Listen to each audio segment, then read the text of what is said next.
Welcome to Mythical, the podcast that wanders the dark and fantastical pages of fairy tales and myths. This season, I'm reading the fairy tales of the Brothers Grimm. This episode's story is Rapunzel. Shout out to Christina Wilson on Twitter at Ryden_that_wave for correctly guessing this week's story by the clue that I posted on Twitter and Instagram last week. I'm the narrator, and I'll begin as all good stories should with Once Upon a Time. Once upon a time, there lived a husband and wife who had been wishing for a child many years, but it had all been in vain. Finally, the woman became pregnant. Now, in the back of their house, the couple had a small window that overlooked a fairy's garden filled with all kinds of flowers and herbs, but nobody ever dared to enter it. Well, you should never enter into anyone's garden without their permission anyway. One day, however, when the wife was standing at the window and looking down into the garden, she noticed a bed of wonderful Rapunzel. She had a great craving to eat some of the lettuce, and yet she knew that she couldn't get any. So she began to waste away and looked wretched. Her husband eventually became horrified and asked what was ailing her. "If I don't get any of that Rapunzel from the garden behind our house, I shall have to die." Her husband loved her very much and thought, "No matter what it costs, you're going to get her some Rapunzel." Apparently, in folklore, it is very dangerous to not get a pregnant woman something that she craves. This is also very true now. It's very dangerous not to give a pregnant woman what she wants. So one evening, he quickly climbed over the high wall into the garden, grabbed a handful of Rapunzel, and brought the lettuce to his wife. Then she immediately made a salad and ate it with great zest. I don't think I've ever known anyone who's this excited to eat a salad. However, the Rapunzel tasted so good to her, so very good, that her craving for it became 3 times greater by the next day. Her husband knew that if she was ever to be satisfied, he had to climb into the garden once more, and so he went over the wall into the garden, but was extremely terrified when he stood face to face with the fairy, who angrily berated him for daring to come into the garden and stealing her Rapunzel. Did he not look over the wall first and see her standing there? Though she is a fairy, so I'm sure that she teleported there somehow or was invisible at some point. He excused himself as best he could by explaining that his wife was pregnant and that it had become too dangerous to deny her the Rapunzel. "All right," the fairy finally spoke. "I shall permit you to take as much Rapunzel as you like, but only if you give me the child that your wife is carrying." In his fear, the man agreed to everything, and when his wife gave birth, the fairy appeared at once, named the baby girl Rapunzel. What a slap in the face to the parents! And took her away. But I feel as though the husband could have asked the fairy if he could borrow some, or not borrow, because he's not going to give it back, but if he could have some of the Rapunzel. Maybe she's a nice fairy. We only know her as a mean fairy because he goes and steals the vegetable. So while it may be dangerous to not get a pregnant woman what she wants, it's also very dangerous to be cursed by a fairy. Rapunzel grew to be the most beautiful child under the sun. But when she turned 12, the fairy locked her in a very high tower that had neither doors nor stairs, only a little window high above. Whenever the fairy wanted to enter the tower, she would stand below and call out, "Rapunzel, Rapunzel, let down your hair." Rapunzel had radiant hair, as fine as spun gold. Each time she heard the fairy's voice, she unpinned her braids and wound them around a hook on the window. Then she let her hair drop 20 yards, and the fairy would climb up on it. 2 things. That had to have hurt a heck of a lot. You have someone climbing up your hair, pulling at your scalp. Though if it happened over and over, maybe Rapunzel's head is used to it. 2, how did her hair get that long in the first place, even if you let it grow forever and never cut your hair? 20 yards? The fairy had to have put some sort of spell on it. She locked her in a tower. She had to have some way to get up there. One day, a young prince went riding through the forest and came upon the tower. He looked up and saw beautiful Rapunzel at the window. When he heard her singing with such a sweet voice, he fell completely in love with her. However, since there were no doors in the tower and no ladder could ever reach her high window, he fell into despair. Nevertheless, he went into the forest every day until one time he saw the fairy, who called out, "Rapunzel, Rapunzel, let down your hair." As a result, he now knew what kind of ladder he needed to climb up into the tower. He took careful note of the words he had to say, and the next day, at dusk, he went to the tower and called out, "Rapunzel, Rapunzel, let down your hair." So she let her hair drop, and when her braids were at the bottom of the tower, he tied them around him, and she pulled him up. So the fairy's voice and the prince's voice must sound exactly the same. And at this point, I really hope that it's been several years and Rapunzel is no longer 12. At first, Rapunzel was terribly afraid, but soon the young prince pleased her so much that she agreed to see him every day and pull him up into the tower. Thus, for a while, they had a merry time and enjoyed each other's company. How did he go about pleasing her? Did they talk, play games, tell jokes? Sexy times. The fairy didn't become aware of this until one day Rapunzel began talking and said to her, "Tell me, Mother Gothel, why are my clothes becoming too tight? They don't fit me any more." It was sexy times. "Oh, you godless child," the fairy replied. "What's this I hear?" And she immediately realized that she had been betrayed and became furious. Even if you lock someone up in a tower, which I don't suggest you do, for many reasons, you still have to teach them some things, like how biology works, and what happens when a man and a woman love each other very, very much. And at this time, there is no such thing as contraceptives, so that's something that they really should have talked about before. Then she grabbed Rapunzel's beautiful hair, wrapped it around her left hand a few times, picked up a pair of scissors with her right hand, and snip, snip, the hair was cut off.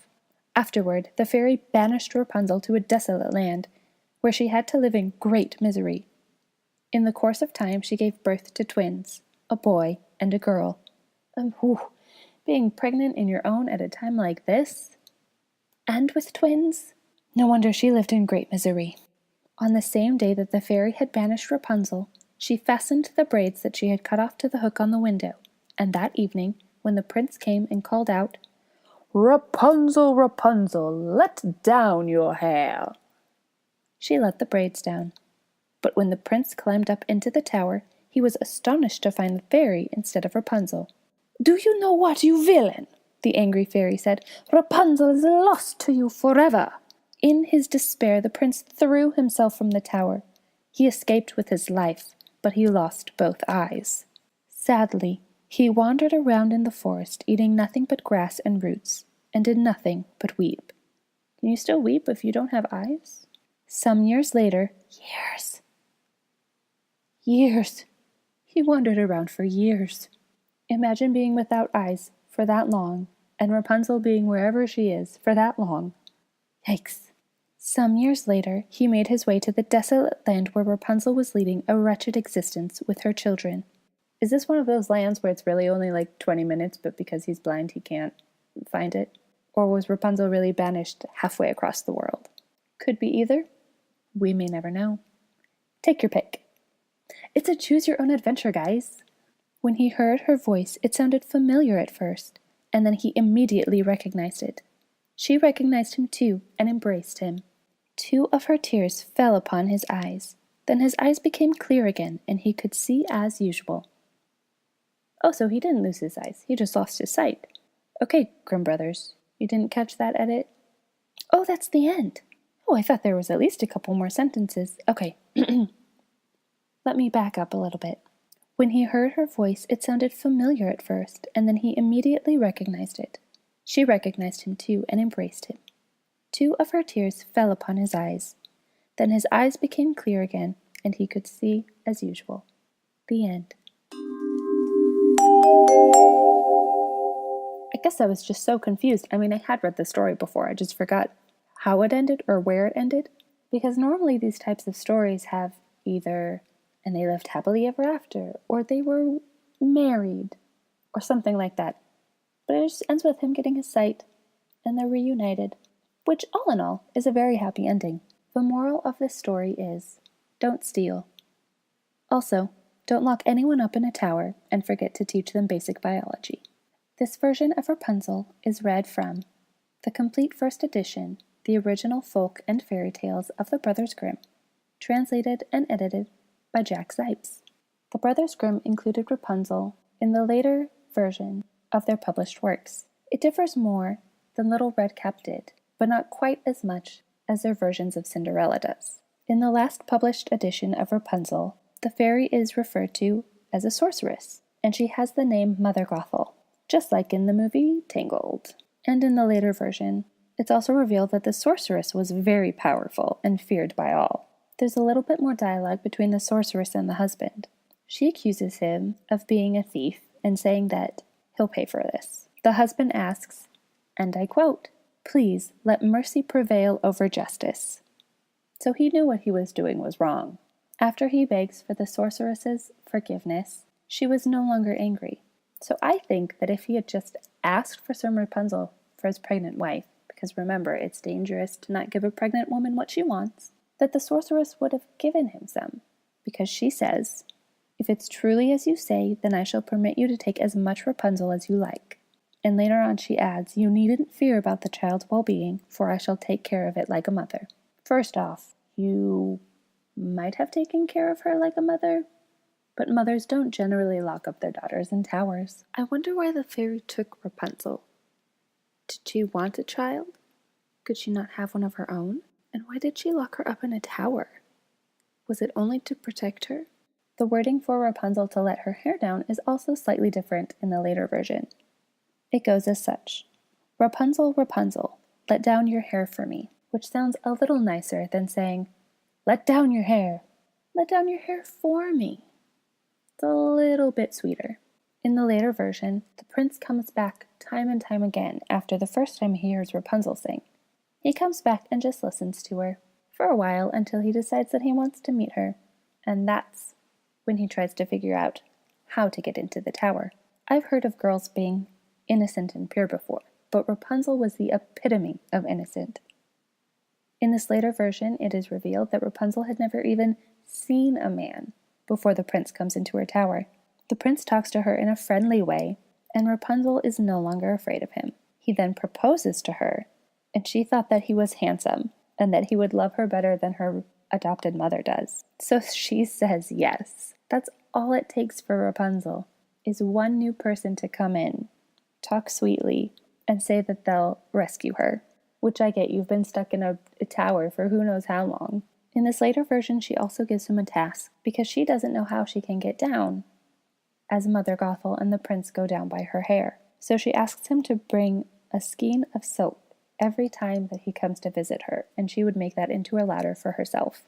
Mother Gothel is none the wiser until Rapunzel accidentally lets it slip. It's not that she reveals that she's pregnant, it's that she comments on Mother Gothel and how much heavier she weighs than the prince. Yep, Rapunzel reveals her secret all because she comments on how Mother Gothel is not as easy to bring up into the tower as her secret prince. Mother Gothel then claims that Rapunzel has deceived her, but really, Mother Gothel has no ground to stand on, as she locked up Rapunzel, so really you can't feel bad for her. In this version, it seems like the sorceress is also more of the cause for the prince becoming blind.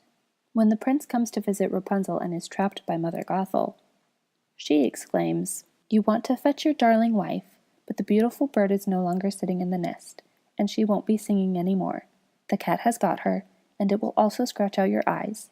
Rapunzel is lost to you, and you will never see her again." The prince still jumps out the window himself, so he's not pushed, but Mother Gothel's words do seem to predict what would happen to him. In this version, Rapunzel is still pregnant with twins, so you know that they were still having sexy times in the tower. And they might have thought that they were married. I mean, he did propose to her, and engagements in those days were slightly different than now. It was a lot closer to being married when you were actually engaged. and this version has more of a proper ending. It says, "Then he escorted her back to his kingdom, where he was received with joy, and they lived happily and contentedly for a long time thereafter." It still has a happy ending, and he gets to go home, which I'm sure he's missed because he's been wandering around forever. So there you have it, the Brothers Grimm tale of Rapunzel. If you have a fairy tale or myth that you would like me to read aloud, you can email me at mythicalthepodcast@gmail.com. Please rate and review the show if you feel so inclined, as it does help other people find the show. You can follow the podcast on Instagram and Twitter at Mythical Podcast for behind-the-scenes updates and clues to each week's episode. Thank you for joining me today. I hope you enjoyed today's story. I'm the narrator, and this is Mythical.